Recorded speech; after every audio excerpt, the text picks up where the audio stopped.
El juicio de Cristo. ¿Qué se sabe sobre el juicio y la ejecución de Jesús? Aparte de los conocidos evangelios recogidos en el Nuevo Testamento, muchos de los datos históricos continúan siendo un misterio. En lo que la mayoría de los historiadores coinciden es en que, alrededor del año 30 del siglo I, un hombre judío llamado Jesús deja su casa en Galilea, llega a Jerusalén y hace algo en el templo sagrado que provoca que lo arresten. Más tarde, las autoridades romanas vigentes le ejecutarán por crucifixión. Por lo demás, los hechos cruciales continúan sin resolverse. ¿Por qué le arrestaron? ¿De qué cargo se le acusaba y quién lo hacía? ¿Y por qué se le aplicó el castigo más cruento, muerte por crucifixión?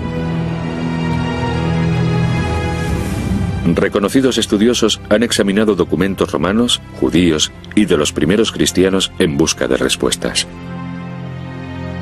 Los testimonios de los 4 evangelios sobre el juicio de Jesús no son testimonios periodísticos ni de testigos oculares de lo que sucedió, digamos, en el año 30. Jesús nació judío. Vivió toda su vida siendo judío, entre judíos. Si buscabas que te arrestaran en Jerusalén en el siglo I, el mejor modo era irte al templo y hacer algo allí. La crucifixión es un sistema romano de aviso público y lo que quiere decir es: tranquilizaos. ¿Cómo se origina la historia del juicio de Jesús? ¿Quién es el responsable de su muerte? ¿Qué eco tiene el episodio de la pasión de Jesús a través de la historia? La lectura del episodio de la pasión puede resultar arriesgada para tu salud espiritual.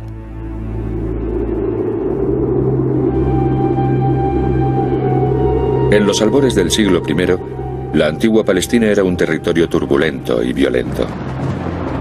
1000 años atrás, el pueblo de Israel, los seguidores de los mandamientos de Moisés, situaron su centro religioso en la capital judía de Jerusalén.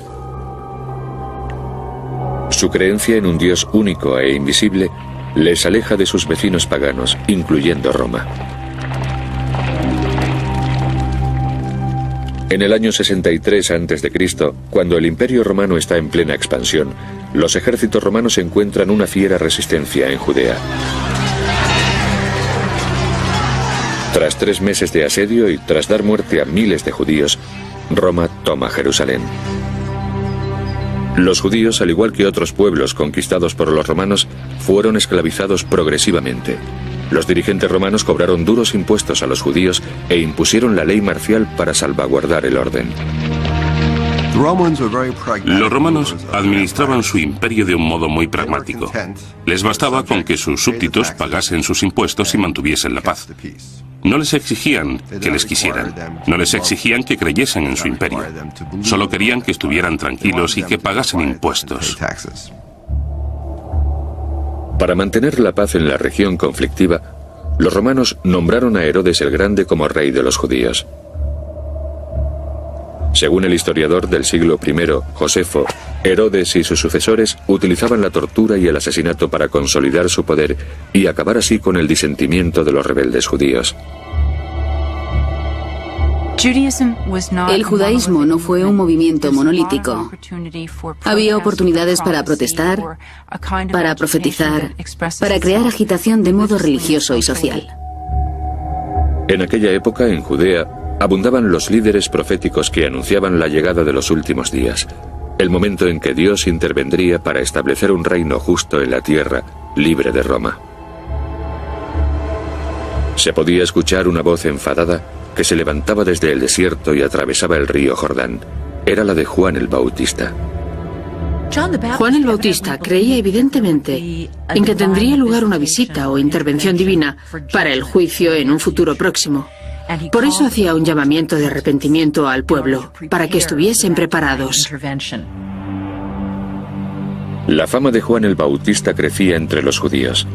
Sin embargo, se enfrentó con las autoridades cuando acusó a Herodes Antipas, sucesor de Herodes el Grande, de violar la ley judía con un matrimonio ilegítimo. Como venganza personal y sin juicio, Herodes le hizo decapitar.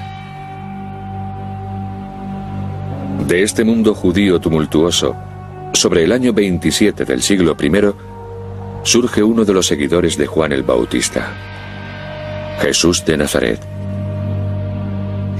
Era un hombre santo, un profeta, un mago, un sanador. Y a la vez que él hacía todo esto, por lo que sabemos, muchos otros también lo hacían en la sociedad judía del siglo I. Jesús se separa del movimiento de Juan y sigue su propio camino. Mientras que Juan el Bautista era un hombre lleno de odio que estaba en la parte oscura, Jesús fue un revolucionario de la bondad y no del odio. Y eso es lo novedoso. Jesús viaja a través de la Judea ocupada por los romanos, predicando a los judíos oprimidos sobre una comunidad de no violencia y de igualdad. Al principio apenas suponía una amenaza para los romanos, pero cuando comenzó a anunciar un nuevo reino, se convirtió en una ofensa directa contra el poder romano.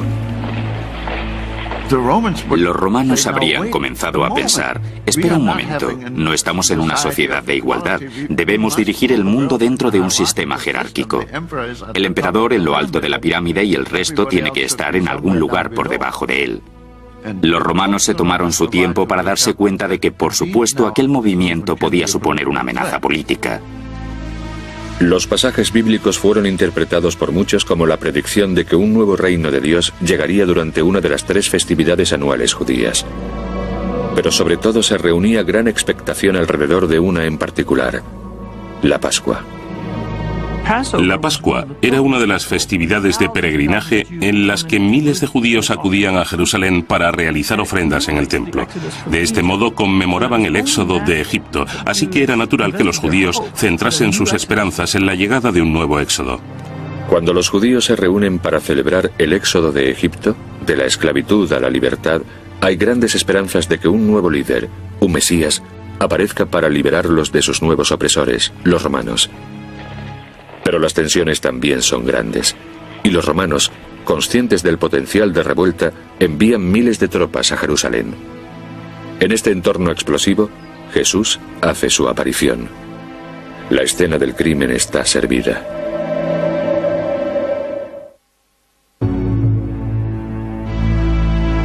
La mayoría de los estudios bíblicos coinciden en que un hombre llamado Jesús, un famoso profeta con un creciente número de discípulos, fue crucificado sobre el año 30 del siglo I. Aún 2000 años después, los historiadores siguen buscando las pruebas como ¿qué crimen cometió? ¿Cómo fue juzgado y por qué fue sentenciado a muerte? Cualquiera que fuese su delito, parece cierto que sucedió durante la festividad judía de la Pascua y que la supuesta escena del crimen fue el Templo de Jerusalén. El Templo de Jerusalén fue una estructura extraordinaria construida por Herodes el Grande, uno de los maestros constructores del mundo antiguo. Se comenzó a construir en el 19 a.C. y se levantó con el esfuerzo de miles de trabajadores que lo terminaron después de varias décadas. La plataforma del templo todavía perdura. En la actualidad es un santuario musulmán, el Domo o la Mezquita de la Roca. No debemos imaginarnos el templo simplemente como un edificio en el que entrar. En realidad, era una serie de patios junto con una inmensa plataforma construida sobre una colina.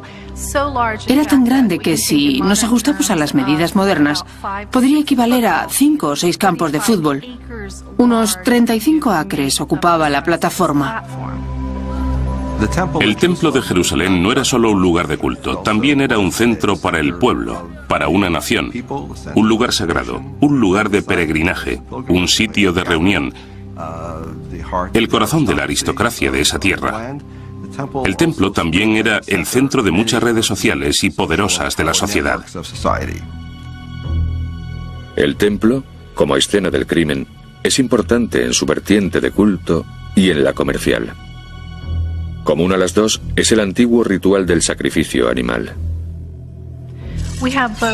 Existen pruebas tanto literarias como arqueológicas que nos dicen que se vendían animales para el sacrificio fuera de los límites del monte del templo. De hecho, hay una inscripción en hebreo que dice Korban, sacrificio, con un dibujo de 2 tórtolas. Ese es un ejemplo de los sacrificios que hacía el pueblo. Para ofrecer sus sacrificios en el templo sagrado, los peregrinos llegaban incluso desde Roma y Egipto. Darles cobijo a los visitantes, cambistas y vendedores de animales comenzó a convertirse en una parte necesaria y habitual de la vida en el templo. Cambiaban las monedas extranjeras por divisas judías locales y abastecían a los fieles con útiles para el sacrificio. Estos servicios se situaban en zonas fuera de los límites del templo y posiblemente en los patios más alejados de la plataforma. El patio más alejado, el patio de los gentiles, era el lugar menos sagrado. Y de hecho, casi todo el mundo podía entrar. Judíos, no judíos, gentes de todas las etnias y religiones podían acceder a esta zona fuera del templo. Pero a diferencia del patio de los gentiles, los patios interiores eran una serie de espacios restringidos y con muchas reglas, que se volvían más sagrados a medida que se aproximaban al centro. En el santuario más secreto, el espacio más sagrado donde se creía que moraba el Espíritu de Dios, la entrada estaba restringida a todos excepto a los sacerdotes. Uno no podía ir a los sitios que le apeteciesen. Existen pruebas arqueológicas, grandes inscripciones en piedra, que explican quién podía entrar en la siguiente estancia. Y si infringías ese orden, la pena era la muerte. En períodos como la Pascua, con miles de peregrinos convergiendo en el templo, el control de la multitud es una tarea importante. Si las autoridades religiosas no pueden mantener la paz y el orden, hay otra autoridad que sí puede. Las autoridades que dirigían el templo eran sacerdotes judíos. Llevaban a cabo los rituales en el templo y ayudaban en la disposición de las leyes, definiendo a quién se le permitía acceder al templo. Pero si nos fijamos en la estructura del templo, reconocemos de inmediato que en la esquina noreste había una fortaleza romana enorme, con garitas, donde se situaban los soldados romanos. Así que lo que vemos es un templo en tierras ocupadas por los ejércitos romanos y supervisado por las autoridades romanas. Estamos en el año 30, celebrando la festividad de la Pascua, el éxodo de los israelitas desde Egipto. Los profetas están predicando la libertad. Los judíos están rezando para que un nuevo Salvador como Moisés o el rey David vuelva a liberarlos, y los romanos están fuera con todos sus efectivos para apagar cualquier foco de rebelión. La esperanza de los judíos en que Dios intervendría en la historia en uno de los festivales de peregrinación era tan fuerte que los gobernadores romanos decidieron estar en Jerusalén durante los festivales para que si algo sucedía estuviesen preparados para acallarlo. Es entonces cuando, según dicen los evangelios, Jesús entra en Jerusalén y la multitud le aclama como rey. Jesús se dirige al templo y ofende a las autoridades. Marcos 11, versículo 15. Y entrando en el templo, se puso a arrojar a los que allí compraban y vendían. Volcó las mesas de los cambistas y los asientos de los que vendían palomas. Y les enseñaba diciendo: ¿no está escrito que mi casa ha de ser casa de oración para todas las gentes? Pues vosotros la habéis hecho cueva de ladrones. La actitud radical de Jesús enturbiando la paz e interrumpiendo las actividades del templo habría bastado para considerarlo un delito según las leyes del siglo I. Y cuando invoca las fieras palabras del Viejo Testamento del profeta Jeremías, ya ha sobrepasado los límites en su crítica a las autoridades del templo. Lo que Jesús hizo en el templo, citando a Jeremías, es destruir el templo de un modo simbólico. Acaba con su base fiscal, con los impuestos, con los sacrificios. Es igual que si alguien entrase en un destacamento en la guerra de Vietnam y salpicase de ketchup todos los documentos. No acabaría con la guerra, ni destruiría al Pentágono, ni siquiera al destacamento, pero se trata de un acto de negación simbólica y profética. La mayoría de los estudiosos opinan que los actos de Jesús en el templo desencadenaron su arresto. Es el líder del famoso movimiento. Se dirige directamente al templo, al corazón religioso y al centro político de Judea, y causa destrozos materiales. Todo ello bajo la atenta mirada de los nerviosos judíos y de las autoridades romanas que están en alerta por la posibilidad de revueltas e insurrecciones. Sin embargo, el delito de Jesús, según se describe en los evangelios, queda cubierto de misterio para los historiadores. ¿Por qué se le permite a Jesús abandonar el templo indemne? Al fin y al cabo había policía en el templo y los romanos estaban allí al lado en su fortaleza y podían haber llegado en 5 minutos. Esto habría conducido al arresto de Jesús allí mismo, en aquel mismo momento. No creo que sea una historia plausible. En la historia, Jesús actúa en el templo y continúa yendo a Jerusalén a predicar durante los días posteriores. En realidad, seguramente hubiesen arrestado a Jesús en el momento y posiblemente habría sido ejecutado poco tiempo después. Algunas personas dicen que no le arrestaron inmediatamente. Los romanos no enviaron a sus tropas. La policía del templo no le arrestó porque solo había sido un pequeño acto simbólico. Creo que si lo hubiesen considerado algo importante, se habrían tomado medidas.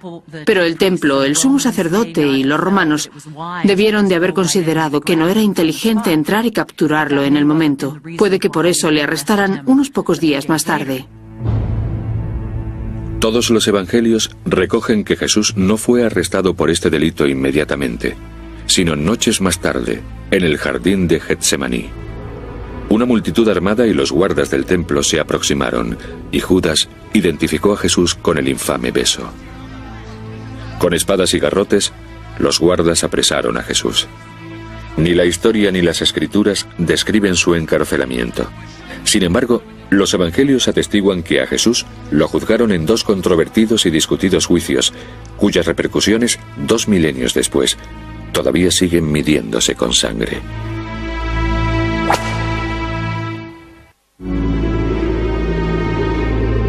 El juicio de Jesús sigue siendo uno de los juicios más famosos y enigmáticos de la historia.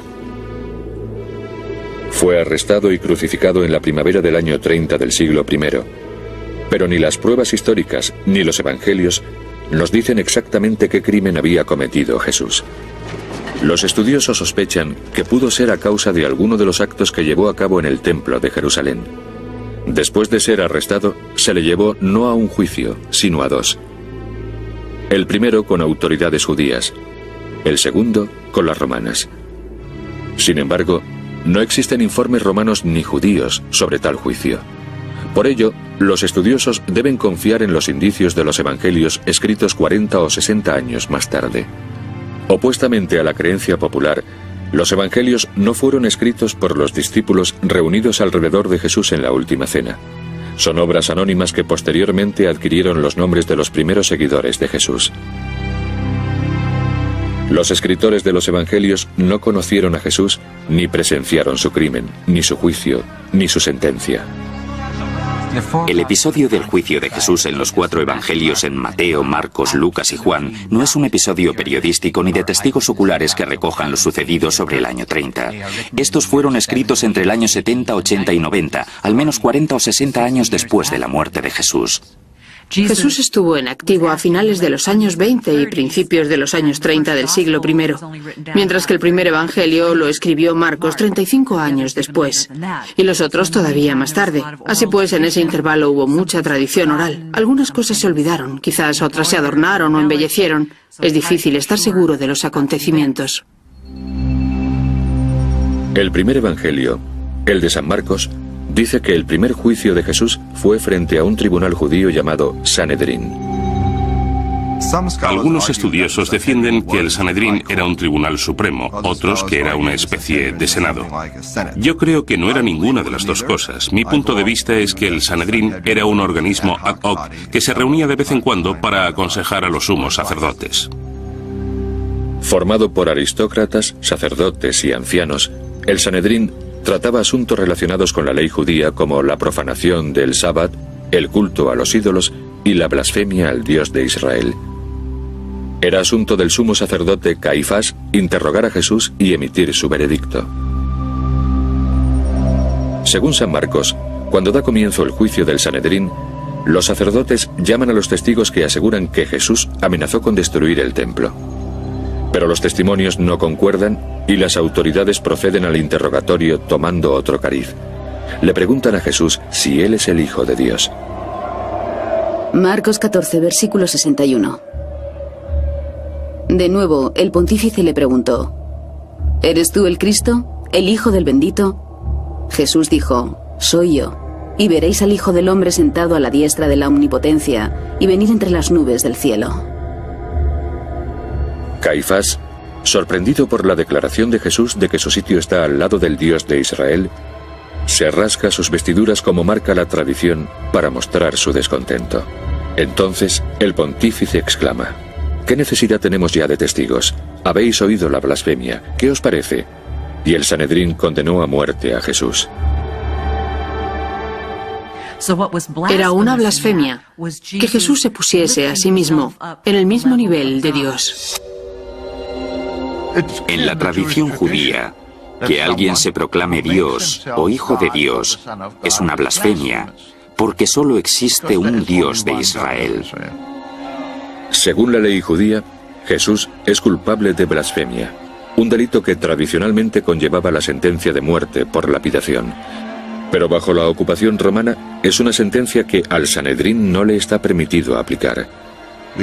Podemos estar seguros de que ni el Sanedrín ni ninguna otra institución judía podía imponer la pena de muerte, dado que la hegemonía romana no iba a permitir a los locales y a los nativos alcanzar tal grado de autoridad. Siguiendo la ley romana, el Sanedrín lleva a Jesús a manos de la autoridad romana que podía, y así lo hacía, ejecutar a los criminales. Pero el Sanedrín y los romanos tenían ideas muy distintas sobre qué delitos debían de ser castigados con la muerte. Ninguna acusación de blasfemia, por muy completa y detallada que fuese, hubiese inquietado a los romanos. No les preocupaban las blasfemias judías.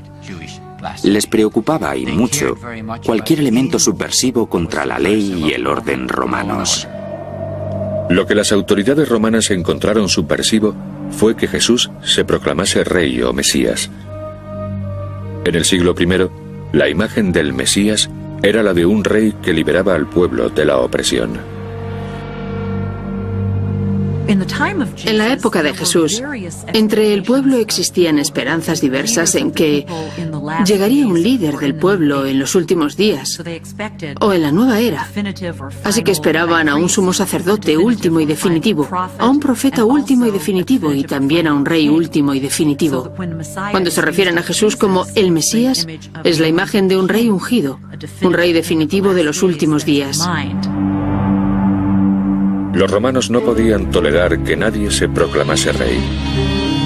A la mañana siguiente, tras la audiencia con el Sanedrín, Marcos cuenta que se llevan a Jesús al cuartel general de los romanos, donde será juzgado por el gobernador romano de Judea, Poncio Pilato.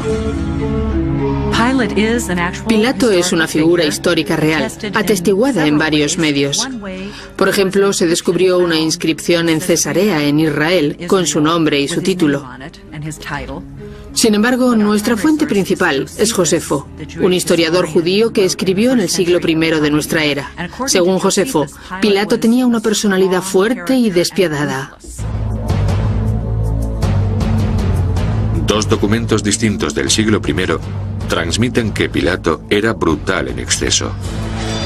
En el año 26 sofocó una rebelión judía por medio de agentes camuflados que se mezclaron entre la multitud golpeando y asesinando a los participantes. En el año 36, Pilato envió a su caballería para degollar a miles de peregrinos samaritanos durante una festividad religiosa. Demasiado brutal incluso para el criterio romano. Se le envía a Roma y es destituido de su cargo por la masacre. Ahora, en la segunda fase del juicio, Pilato, la suprema autoridad de Judea, conocido por su crueldad, interroga a Jesús. Marcos 15, versículo 2. Pilato le preguntó, ¿eres el rey de los judíos? Y él le contestó, tú lo dices. Que Jesús se proclamara rey de los judíos o que el pueblo le aclamase como rey de los judíos era un acto revolucionario. Era como decir, no queremos una provincia imperial con un gobernador romano, queremos tener nuestro propio rey. Los romanos tenían el monopolio del nombramiento del rey de los judíos, así que llamar así a Jesús, de manera que se entendiese rey de los judíos, sería inmediatamente un punto álgido de conflicto con Pilato. Jesús no niega las acusaciones de reinado, y con Pilato como juez y jurado, el destino de Jesús parecía sellado. Pero en este punto, la historia de los evangelios toma un giro curioso. Los evangelios recogen que, de acuerdo con la tradición de clemencia de la Pascua, Pilato ofreció al pueblo que eligiesen entre liberar a Jesús o a otro prisionero, Barrabás, silencioso y homicida. Marcos 15, versículo 11. Pilato de nuevo les dijo, ¿qué queréis, pues, que haga con el que llamáis rey de los judíos? Y ellos gritaron otra vez, crucifícalo. Pilato, entonces, queriendo satisfacer a la plebe, dejó en libertad a Barrabás. No hay ningún hecho histórico sobre Pilato en el Evangelio, excepto el hecho de que hubiese un gobernador llamado Pilato. Pero el personaje de Pilato, esta persona buena y piadosa, que solo desea liberar a Jesús mientras la multitud continúa gritando en su contra, es pura ficción. A Pilato no le preocupaba su reputación ante el pueblo subyugado. Era un perfecto romano. Tenía el poder. Era la autoridad suprema. No había ninguna razón por la que le importase su reputación ante el pueblo. Además, los historiadores no han encontrado indicios de una tradición de clemencia en la Pascua. La historia de Barrabás es muy dramática e irónica porque de Barrabás se decía que había sido culpable de asesinato en una de las sublevaciones. Así que podríamos decir que Barrabás era un terrorista. Aunque hubiese una política de clemencia en la época de la festividad, Barrabás habría sido un prisionero político de primer orden. La idea de que Pilato le hubiese liberado por sugerencia del sumo sacerdote es muy improbable.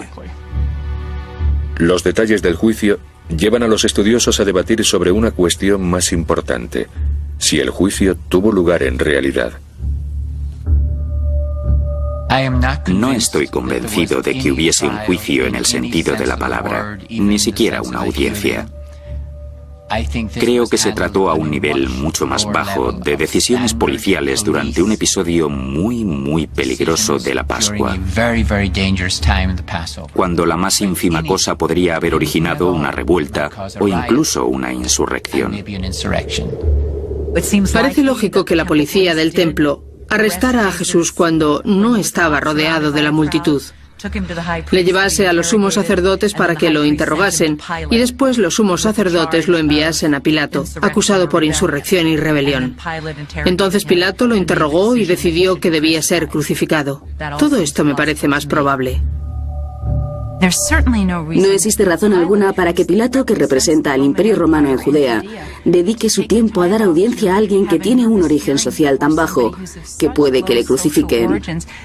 Así pues, históricamente hablando, es muy improbable que hubiese una audiencia, y mucho menos un juicio. Estoy seguro de que hubo un juicio. Por muy breve o injusto que fuese, tuvo que haber un juicio. Y habría habido acusaciones, testigos y un juicio no con jurado, sino con el gobernador de Roma, que era el sumo pontífice y el único en Palestina que tenía derecho a aplicar la pena de muerte.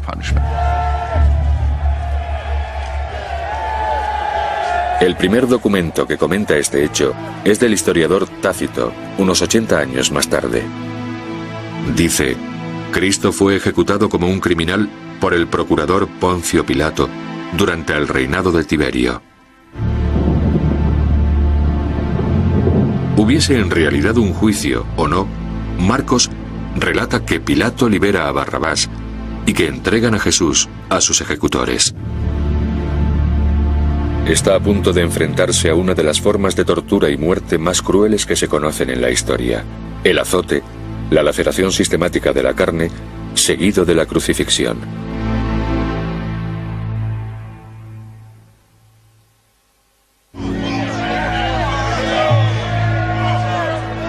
Según los evangelios, pocas horas después de su juicio ante Pilato, Jesús comienza un proceso mortal en dos partes a la manera romana: azote y crucifixión.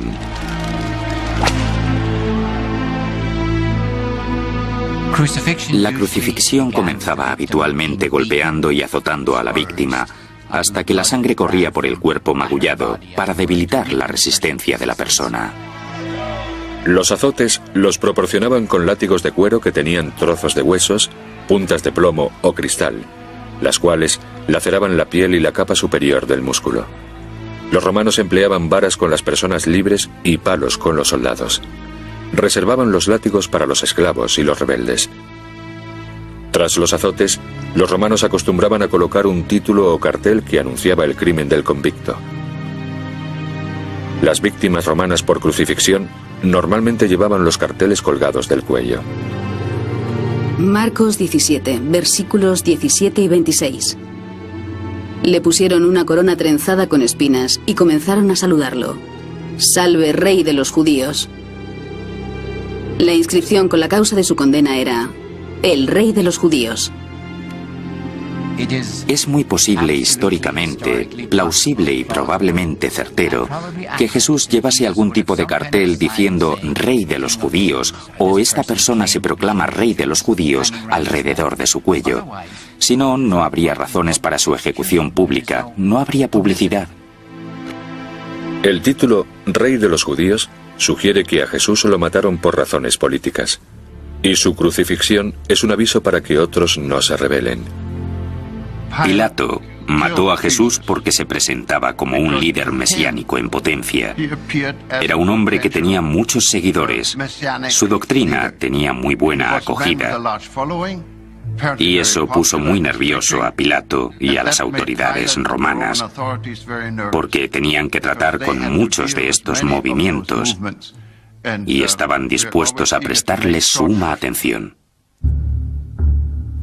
Tras ser azotado, se llevan a Jesús para crucificarlo.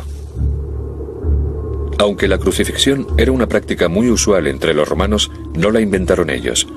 La importaron en el siglo I a.C. de Cartago y Persia, donde ya se venía utilizando desde hacía 6 siglos.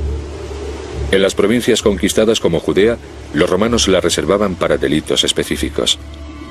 Los esclavos que comenzaban rebeliones eran crucificados. Las personas de provincias que iniciaban una revuelta contra los impuestos eran crucificados.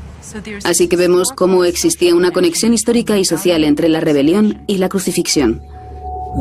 Sabemos que miles de personas fueron crucificadas en tierras judías en el siglo I. 2000 fueron crucificadas en la época del nacimiento de Jesús, cuando las legiones apagaban una revuelta tras la muerte de Herodes el Grande. Y Tito crucificaba a 500 al día tras la caída de Jerusalén, hasta que se quedaron sin árboles. La crucifixión es un sistema romano de aviso público, y lo que quiere decir es: tranquilizaos. Ni siquiera os atreváis a pensarlo. Y funcionaba.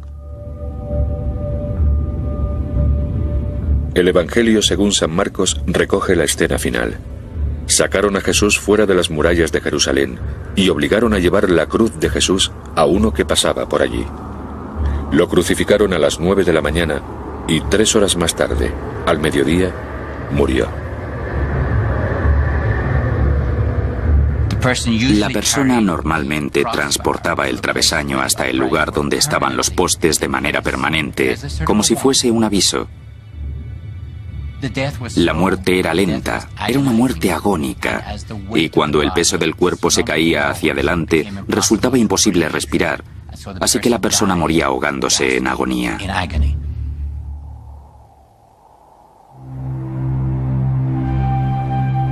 La ejecución pública de Jesús es un aviso para otros que representaban una amenaza a las autoridades. Pero, ¿qué sucedió con los seguidores de Jesús? Los evangelios dicen que a Jesús lo crucifican junto con ladrones, no con miembros de su movimiento. El hecho de que crucificasen a Jesús solo y no con sus seguidores puede indicar que la rebelión no había avanzado hasta un estado en el que necesitasen deshacerse del grupo entero. El hecho de que los seguidores de movimientos proféticos similares fuesen crucificados, mientras que no fue así con los del movimiento de Jesús, indica que aunque consideraban a Jesús como una amenaza, el movimiento aún no era lo bastante grande como para que el Imperio Romano se preocupase de ir a la caza del resto de sus miembros. Aparentemente, en este caso, Pilato ya estaba satisfecho. Si tenía a la cabeza visible, no le hacía falta más, y probablemente el resto de los miembros se disgregase después. La ejecución de Jesús representa un golpe traumático para sus seguidores. ¿Cómo pudo el Mesías, aclamado rey tan solo unos días antes, terminar ejecutado como un delincuente más? Tendrían que pasar 40 años hasta que en la siguiente generación a la de los seguidores de Jesús se escribiese su historia en los evangelios. El modo en el que describen el juicio cambiará el curso de la historia de los próximos 2000 años. Se trata de la ejecución más famosa de la historia. Y aún 2000 años más tarde, quedan cuestiones sin despejar sobre el juicio y los acontecimientos que condujeron a la crucifixión de Jesús. ¿Quién escribió la historia del juicio? ¿Por qué los detalles del juicio a menudo difieren con las fuentes históricas? ¿Y quién fue el responsable de la muerte de Jesús? El secreto sobre el juicio de Jesús puede que solo se encuadre en las décadas posteriores a su muerte.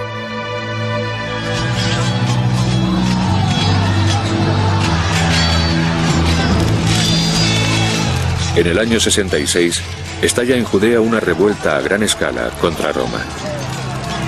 Con 80.000 tropas, Tito, el hijo del emperador, mata brutalmente a miles de judíos y se lleva a miles de ellos para convertirlos en esclavos. Sobre el año 70, Jerusalén yace en ruinas, el templo ha sido destruido y sus tesoros sagrados han sido llevados a Roma. En la época de esta catástrofe, los autores de los evangelios recogen la vida, muerte y el juicio de Jesús. Todos los evangelistas son judíos religiosos. Escriben tras la destrucción del templo.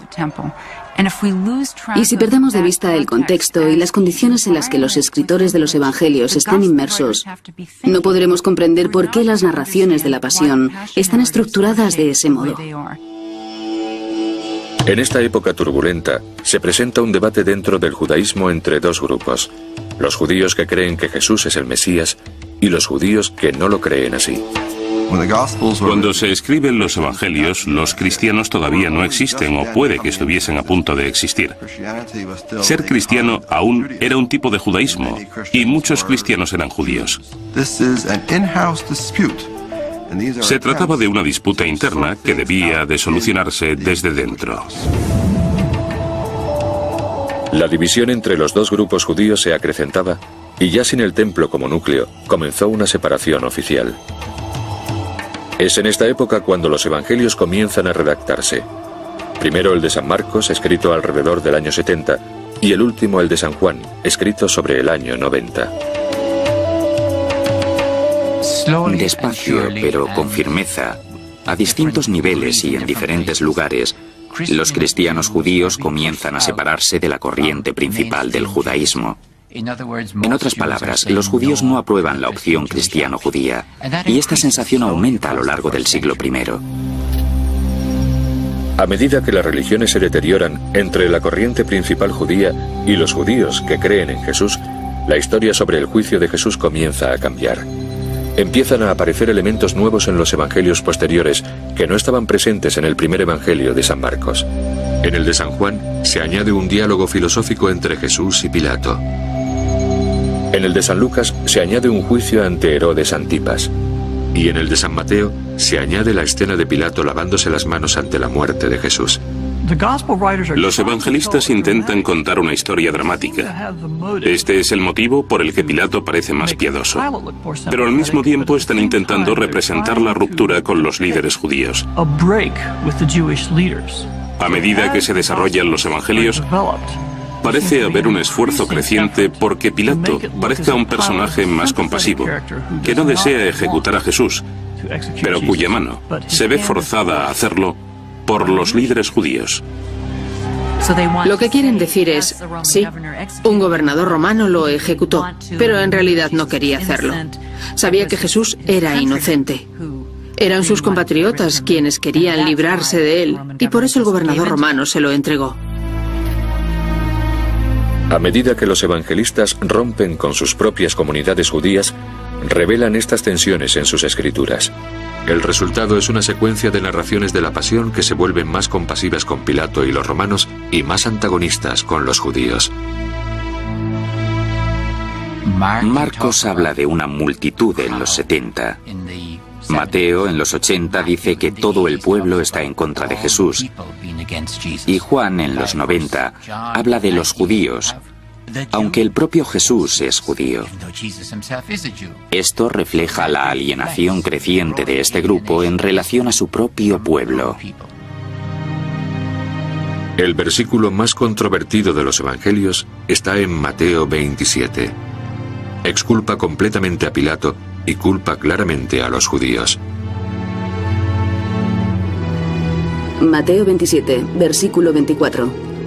Viendo Pilato que nada conseguía, sino que aumentaba el alboroto, tomó agua y se lavó las manos ante el pueblo diciendo: «Soy inocente de esta sangre, vosotros veréis».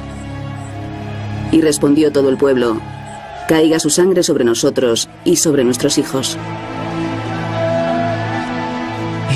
Caiga su sangre sobre nosotros y sobre nuestros hijos. La frase solo se dice, por cierto, en el Evangelio según San Mateo. Significa sencillamente nos hacemos responsables de su ejecución. Sin embargo, ha tomado un significado horrible, como si de alguna manera responsabilizase a los judíos, no solo a los del siglo I, sino a todos los judíos, de la muerte de Jesús. Pero nadie ha sugerido nunca que todos los italianos fuesen responsables de la muerte de Jesús solo porque Pilato fuese italiano.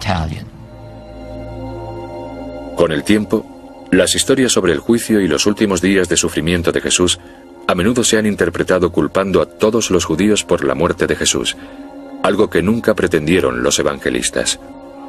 La respuesta se ha visto reflejada en un extendido antisemitismo.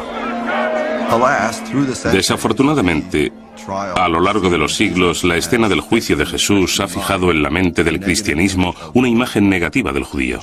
El judío era alguien que había matado a Jesús. En la Alta Edad Media, la imagen del judío como enemigo de Cristo y por extensión enemigo de los cristianos, esta imagen provocó resultados desastrosos para los judíos en muchas comunidades de la Edad Media.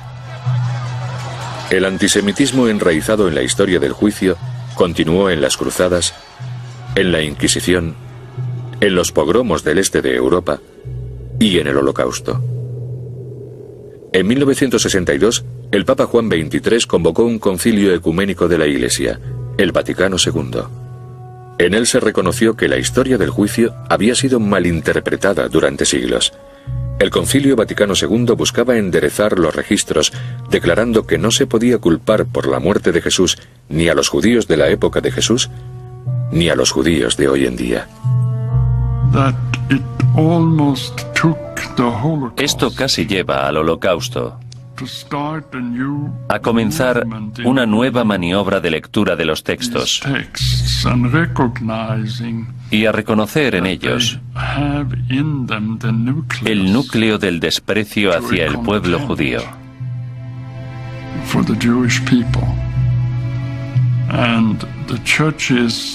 Y la Iglesia se esforzaba por arrepentirse, por cómo encontrar una manera de leer la historia para que no fuese una historia que demonizase a los judíos. Y este es uno de los avances morales más destacables del progreso acontecidos en la segunda mitad del siglo XX.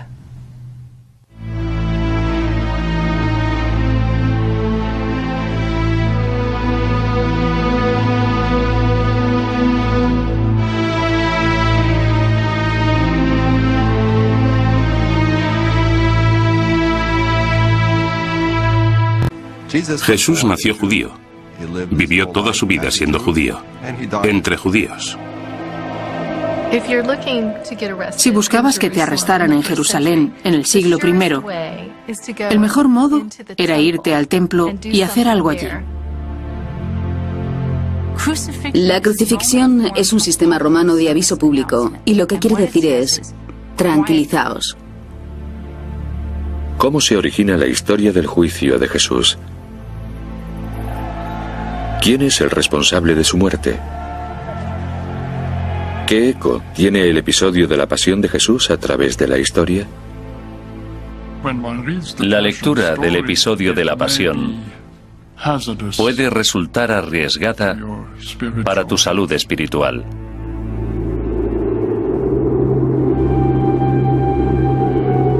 En los albores del siglo I, la antigua Palestina era un territorio turbulento y violento. 1000 años atrás, el pueblo de Israel, los seguidores de los mandamientos de Moisés, situaron su centro religioso en la capital judía de Jerusalén. Su creencia en un Dios único e invisible les aleja de sus vecinos paganos, incluyendo Roma. Era un hombre santo, un profeta, un mago, un sanador. Y a la vez que él hacía todo esto, por lo que sabemos, muchos otros también lo hacían en la sociedad judía del siglo I. Jesús se separa del movimiento de Juan y sigue su propio camino. Mientras que Juan el Bautista era un hombre lleno de odio que estaba en la parte oscura, Jesús fue un revolucionario de la bondad y no del odio. Y eso es lo novedoso. Jesús viaja a través de la Judea ocupada por los romanos, predicando a los judíos oprimidos sobre una comunidad de no violencia y de igualdad. Al principio apenas suponía una amenaza para los romanos, pero cuando comenzó a anunciar un nuevo reino, se convirtió en una ofensa directa contra el poder romano. Los romanos habrían comenzado a pensar: espera un momento, no estamos en una sociedad de igualdad, debemos dirigir el mundo dentro de un sistema jerárquico. El emperador en lo alto de la pirámide y el resto tiene que estar en algún lugar por debajo de él. Los romanos se tomaron su tiempo para dar... El juicio de Cristo. ¿Qué se sabe sobre el juicio y la ejecución de Jesús? Aparte de los conocidos evangelios recogidos en el Nuevo Testamento, muchos de los datos históricos continúan siendo un misterio. En lo que la mayoría de los historiadores coinciden es en que, alrededor del año 30 del siglo I, un hombre judío llamado Jesús deja su casa en Galilea, llega a Jerusalén y hace algo en el templo sagrado que provoca que lo arresten. Más tarde, las autoridades romanas vigentes le ejecutarán por crucifixión. Por lo demás, los hechos cruciales continúan sin resolverse. ¿Por qué le arrestaron? ¿De qué cargo se le acusaba y quién lo hacía? ¿Y por qué se le aplicó el castigo más cruento, muerte por crucifixión? Reconocidos estudiosos han examinado documentos romanos, judíos y de los primeros cristianos en busca de respuestas. Los testimonios de los 4 evangelios sobre el juicio de Jesús no son testimonios periodísticos ni de testigos oculares de lo que sucedió, digamos, en el año 30. Había oportunidades para protestar, para profetizar, para crear agitación de modo religioso y social. En aquella época, en Judea, abundaban los líderes proféticos que anunciaban la llegada de los últimos días, el momento en que Dios intervendría para establecer un reino justo en la tierra, libre de Roma. Se podía escuchar una voz enfadada que se levantaba desde el desierto y atravesaba el río Jordán. era la de Juan el Bautista.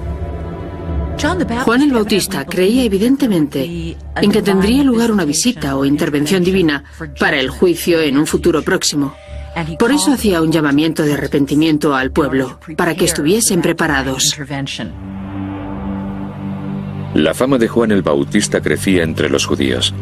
Sin embargo, se enfrentó con las autoridades cuando acusó a Herodes Antipas, sucesor de Herodes el Grande, de violar la ley judía con un matrimonio ilegítimo. Como venganza personal y sin juicio, Herodes le hizo decapitar. De este mundo judío tumultuoso, sobre el año 27 del siglo I, surge uno de los seguidores de Juan el Bautista, Jesús de Nazaret. En el año 63 a.C., cuando el Imperio Romano está en plena expansión, los ejércitos romanos encuentran una fiera resistencia en Judea.